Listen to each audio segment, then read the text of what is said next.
പുതിയ തൊഴിൽ വാർത്തയിലേക്ക് എല്ലാവർക്കും സ്വാഗതം. ഇന്നത്തെ വീഡിയോയിൽ ഞാൻ ഉൾപ്പെടുത്തിയിരിക്കുന്നത് KASനെ കുറിച്ചാണ്. KAS അപേക്ഷകർ ചോദ്യങ്ങളുടെ മാധ്യമം തിരഞ്ഞെടുക്കണം.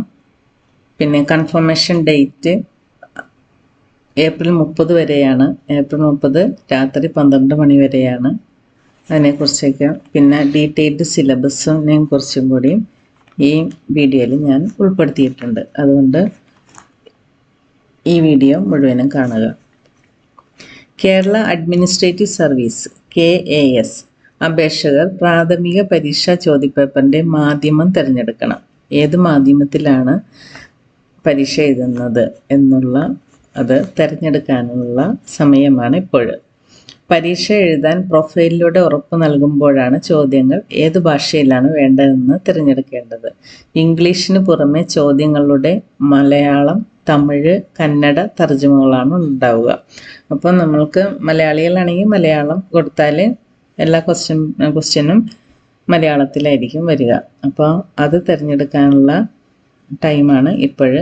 ലാസ്റ്റ് ഡേറ്റ് ഏപ്രിൽ 30 പ്രാഥമിക പരീക്ഷ അതായത് പ്രിലിമിനറി എക്സാമിനേഷൻ ജൂൺ 14 3 കാറ്റഗറികളിലെ അപേക്ഷകർക്കും പൊതു പ്രാഥമിക പരീക്ഷയാണ് നടത്തുന്നത്.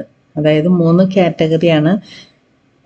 1 01 2025, 02 2025, 03 2025 എന്നീ കാറ്റഗറിയിലുള്ള അപേക്ഷകർക്കും പൊതു പ്രാഥമിക പരീക്ഷയാണ്. ഒരു പ്രിലിമിനറി എക്സാം തന്നെയായിരിക്കും ഉണ്ടാവുക. ഏപ്രിൽ 30 രാത്രി 12 മണി വരെയാണ് കൺഫർമേഷൻ നൽകാനുള്ള സമയം. ഉറപ്പ് നൽകാത്തവരുടെ അതായത് കൺഫർമേഷൻ നൽകാത്തവരുടെ അപേക്ഷ PSC റദ്ദാക്കും. പരീക്ഷ എഴുതാൻ ഉറപ്പ് നൽകിയവർക്ക് മെയ് 31 മുതൽ പ്രൊഫൈലിൽ നിന്ന് അഡ്മിഷൻ ടിക്കറ്റ് ഡൗൺലോഡ് ചെയ്തെടുക്കാം. അതിൻ്റെ പ്രിൻ്റ് ഔട്ട് അംഗീകൃത തിരിച്ചറിയൽ രേഖയും കൂടെയാണ് പരീക്ഷാ ഹാളിൽ എത്തേണ്ടത്. അപ്പോൾ അത് മറക്കരുത്.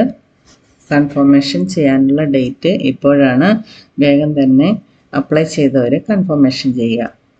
ഡീറ്റെയിൽഡ് സിലബസിലേക്ക് നമുക്ക് കിടക്കാം. പ്രിലിമിനറി എക്സാമിനേഷൻ്റെ paper 1 general studies 1, history India and Kerala, ancient and medieval period.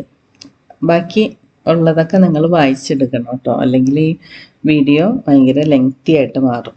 Ancient and medieval പീരീഡിലുള്ള history ഇന്ത്യയുടെയും കേരളത്തിൻ്റെയും. അടുത്തത് മോഡേൺ പീരീഡ്. മോഡേൺ പീരീഡ് ഇന്ത്യയുടെയും കേരളത്തിൻ്റെയും ആണ് ഈ പറയുന്നത്. ഇനി Kerala history from 18th century മുതലുള്ള Kerala history. History of the world from mid 18th century. 18th centuryയുടെ പകുതി മുതലുള്ള ഹിസ്റ്ററി വേൾഡ് ഹിസ്റ്ററിയാണ്. പിന്നെ ഉള്ളത് അതിൽ ഏതൊക്കെ പെടുമെന്ന് നോക്കാം. ഇൻഡസ്ട്രിയൽ റവല്യൂഷൻ ഉണ്ട്, വേൾഡ് വാർ ഉണ്ട്, റിഡ്രോവൽ ഓഫ് നാഷണൽ ബൗണ്ടറീസ് ഉണ്ട്, കൊളനൈസേഷൻ ഉണ്ട്, ഡീകോളനൈസേഷൻ ഉണ്ട്, globalisation, communism, capitalism, socialism, the forms and effects in society. അടുത്തത് cultural heritage of Kerala, Indian constitution, public administration, political system, governance, social justice and international relations. അതെല്ലാം ഉണ്ട്. അടുത്തത് reasoning, mental ability and simple arithmetic. അതായത് ഏതൊക്കെയെന്നൊന്ന് നോക്കാം. Logical reasoning and analytical ability, number series, coding, decoding, problems related to relation, shapes and their subsections, Venn diagrams, problems based on clock, calendar and age, simple arithmetic. ഇത്രയും കാര്യങ്ങളുണ്ട്. അടുത്ത ജിയോഗ്രഫിയാണ്. ജിയോഗ്രഫിയിലെ solar system മുതലെല്ലാം ഉണ്ട്. ഇത്രയുമാണ് part 1 അടുത്ത part 2 general studies second, economy and planning, എല്ലാ എക്കണോമിയും ഉണ്ട് അതിൽ. വലിയൊരു എലാബറേറ്റ് ആയിട്ടുള്ള സിലബസാണ്. അത് സയൻസ് ആൻഡ് ടെക്നോളജി എല്ലാം ഉണ്ട്. കറണ്ട് ഇവൻറ്റ്സ്, ലാംഗ്വേജ് പ്രൊഫിഷ്യൻസി, ഇംഗ്ലീഷിൻ്റെ ലാംഗ്വേജ് പ്രൊഫിഷ്യൻസി ഉണ്ട്.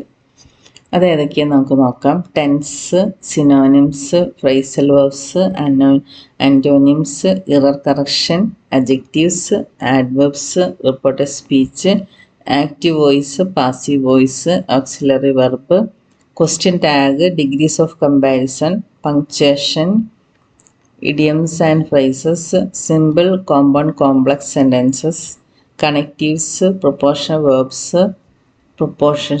prepositions, concord, pronouns, word order and sentence order.